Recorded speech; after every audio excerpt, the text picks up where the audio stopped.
Si cantik Amel, gadis yang mirip Niki Ardila merilis lagu sore ini, Kamis tanggal 29 Juli tahun 2021.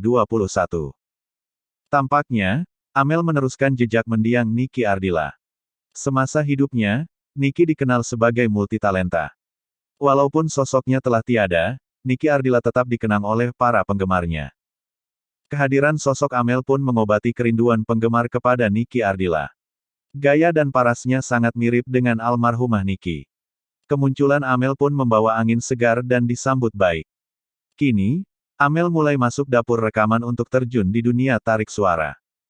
Ia meneruskan jejak mendiang Niki untuk bernyanyi. Informasi Amel merilis lagu ini sudah beredar di media sosial. Para penggemar penasaran bagaimana single perdana Amel. Diketahui, gadis cantik ini mulai debut nyanyi merilis lagu serupa. Teaser lagunya pun sudah dibagikan akun Instagram @tapromusik. Single perdana dari Amel Amelia yang berjudul "Serupa" akan tayang premier di channel YouTube Tapro Music.